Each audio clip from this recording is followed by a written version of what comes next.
হাসতে থাকো, যৌবন চলে গেলে কান্নারও সময় পাইবে না। তাকায়া দেখো, তাকায়া দেখো, এই যে হাসান জামিলের দিকে তাকায়া দেখো। একদিন তোমার চেয়ে তাগড়া ছিলাম, মাইলকে মাইল দৌড়াইছি। কেন?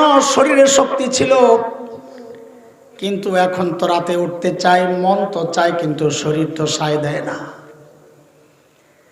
তিলাওয়াত করতে যাই, ঘুম চলে আস।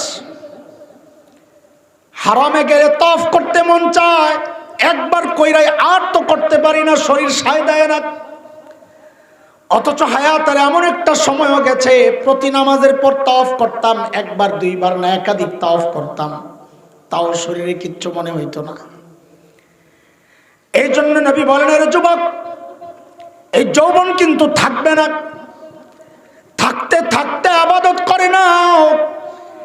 একদিন তোমারও মন চাইবে, কিন্তু শরীর সায় দিবে না, কোমর সায় দিবে না, তখন কিন্তু আফসোস করবা, কিন্তু করার থাকবে না কিচ্ছু, করার থাকবে না কিচ্ছু।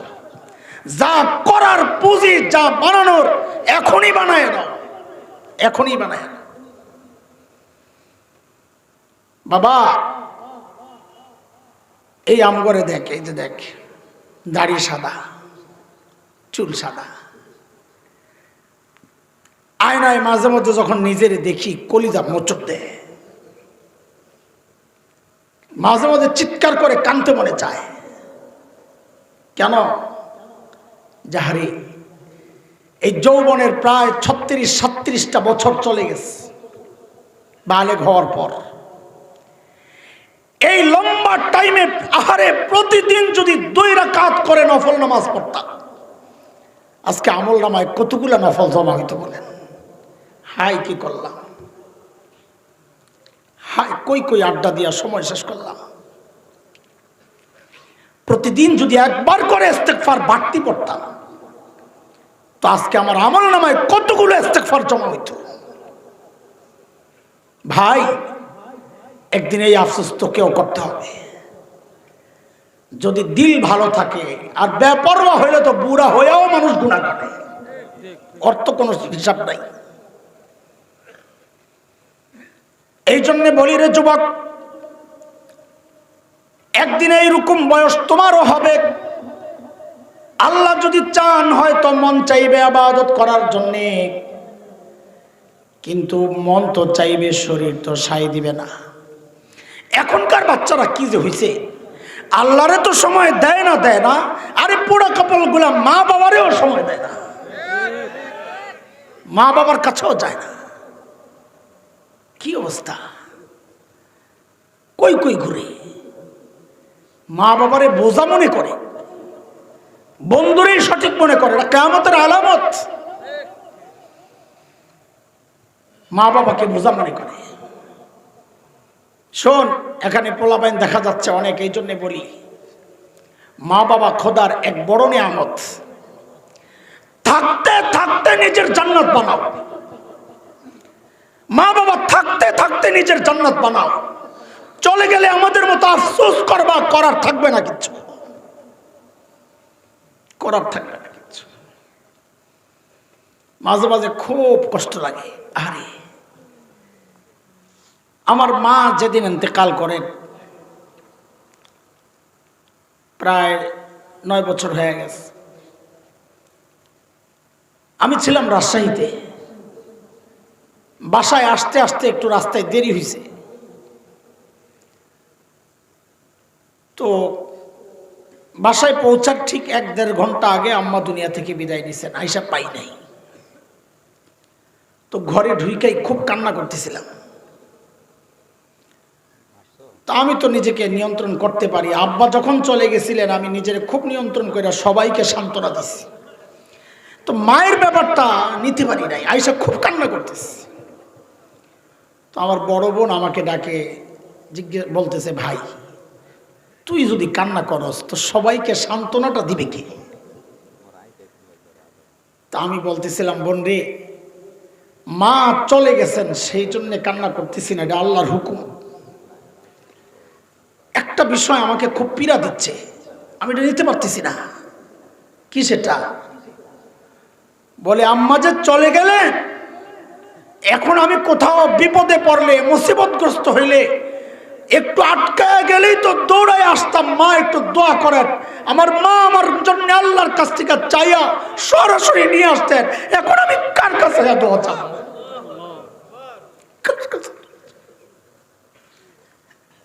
আমার জন্য আমার রবের কাছ থেকে সরাসরি কে আইনা দিবে? আমার দোয়ার মানুষ তো চলে গেছে। যাদের মা বাবা আছে, নিজের দুনিয়াও বানাও, আখিরাতও বানাও, থাকতে থাকতে কাজে লাগাও এই সম্পদ। এটা এক সম্পদ, এটা এক সম্পদ। আমাদের অনেক দিনদার ভাই আছে, পীর বুজুর্গের কাছে যায়, যাও, মানা করছি না। আমাদের কাছে মাঝে মধ্যে বাচ্চারা এসে টুপি খুলে দেয়, হুজুর একটু দোয়া করে দেন, মাথাটা মুছা দেন।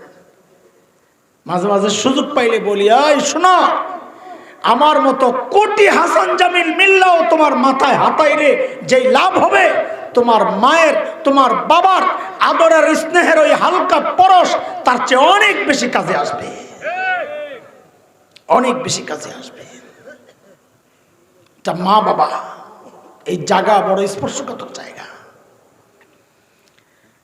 এই যে আমাকে দেখতেছ, খুব যোগ্য মানুষ না, আল্লাহ চালায় দিচ্ছেন। কেন জানো? আমি এটা উপলব্ধি করি, আমার ওস্তাদদের দোয়া আর আমার মা বাবার দোয়ার ভেলায় বেশে বেশে আল্লাহ আমাকে চালাইতেছেন, ভাসাইয়া ভাসাইয়া।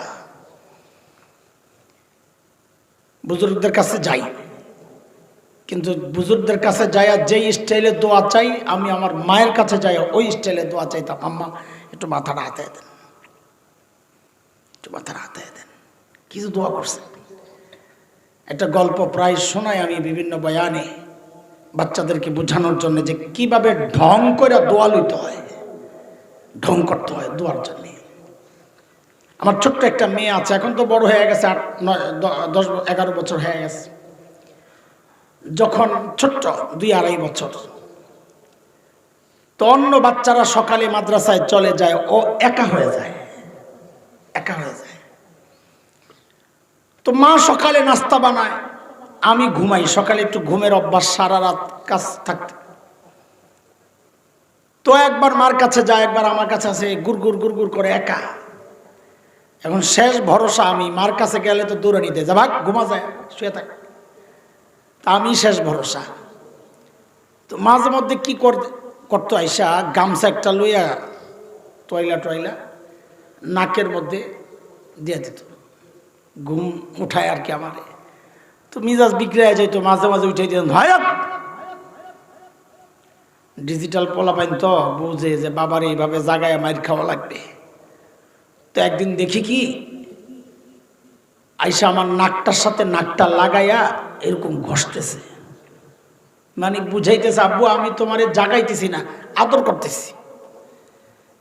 তো ওর ডিজিটাল হইলে কি হয়েছে, আমি তো ডিজিটালের বাপ, আমি ওর বাপ না। আমি চোখ খুলি না, আমার বড় মজা লাগতেছে। আমি চিন্তা করি এখন চোখ খুললেই যাবে গা, সারাদিন ডাকলো আসা, এই কাম করবো না। আমি উল্টা আরো নাক ডাক দিই, আরো জোরে জোরে দেয়। হঠাৎ মনে পড়লো, হারে মা তো পাশের ঘরে, না জানি তারও এরকম মনটা চায় আমি তার ছেলে যাইয়া এরকম আদর করি, আমার যেমন ভাল লাগতেছে তারও তো ভাল লাগার কথা। বাচ্চারা মা বাবার কাছে তো বড় হয় না, বাচ্চাই থাকে। মনে পড়তেই লাভ দিয়ে উঠছি, এই পাগলামিগুলো করতাম। এই জন্য বলি দোয়া কেমনি নিছি দেখো। লাভ দিয়ে উঠাই মায়ের রুমে গেছি, মা চোখ বন্ধ করা ছিল, মায়ের সজাগ ছিলেন না জাগ্রত ছিলেন জানি না, চোখ বন্ধ ছিল। যাইয়া ওই আমার পিচ্ছির মতো মায়ের নাকটার সাথে যাইয়া এরকম নাকটা দিয়ে যখন ঘষা দিছি না, মা চোখ খুলে যখন দেখছেন বুড়া বেটা হাসান, আহা ওই দৃশ্যের কথা মনে করতে পারি না। মা লাভ দিয়ে উঠেই জড়াইয়া ধইরা হাউমাউ করে কান্না শুরু করছেন, তার কলিজা ঠান্ডা হয়ে গেছে। হাত উঠাইয়া কাঁদতেছিলেন আর বলতেছিলেন, ও আল্লাহ আমার আদর করে মনি ডাকতেন, মনি, আল্লাহ আমার মনিরে দুনিয়া আখিরাতের বাদশা বানাইয়া দিও। সেই দোয়ার ভেলায় চইরা চলতেছি। কোন অন্যায় করলে মাফ চাইয়া নিজের রাস্তা পরিষ্কার করো, নিজের জান্নাত বানাও, নিজের দুনিয়া বানাও। ছোট্ট একটা আমল করে ফেলি নগদে। এখানে এমন বাচ্চা কে কে আছো যার বাবা এখানে আছেন? এমন ছেলে কে কে আছো যার বাবা এখানে আছেন? তোমাদের আব্বা নাই এখানে? এখন আর তাকায়ও না। তোমার আব্বা আছে? দাঁড়াও তো, এই দাঁড়াও, কার কার আব্বা আছে? দাঁড়াও। এখানে এই মজলিসে কার কার বাবা আছেন? আপনার বাবাও এই মজলিসে আছে? আরে বাপ রে বাপ, মাশাআল্লাহ। আরে অনেক আছে। আল্লাহ মারহাবা। প্রত্যেকে নিজের বাবার কাছে যান তো, প্রত্যেকে নিজের বাবার কাছে যান, প্রত্যেকে নিজের বাবার কাছে যান। যান, যাইয়া পাউডি ধরেন, ধইরা জড়াইয়া ধরেন, পাউডি ধইরা বলেন, আল্লাহ বাবা আমারে মাফ করে দাও। ধরেন জড়াইয়া পা, জড়াইয়া ধরে বলেন, বাবা আমারে মাফ করে দাও। জড়েন, ধরো বাবার পা জড়াইয়া ধরে বলে মাফ করে দাও। বুকে জড়ায় নেন, ধরো বাবার পা, দুই হাতে জড়াইয়া ধরো পা।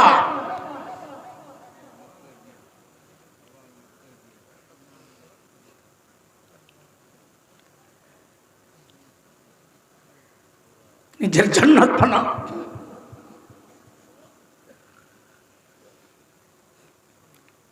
ভিতরে মেয়েরা, তোমাদের মা যদি থাকে, ধরো পা জড়ায়া মায়ের।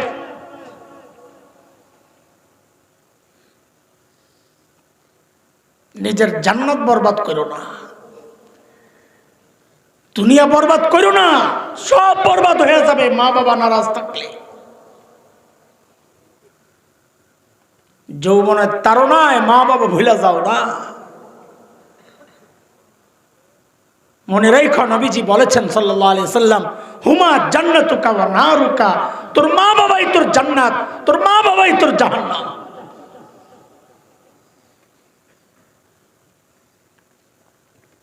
আর আমার মতো পোড়া কপাল যাদের মা বাবা চলে গেছে,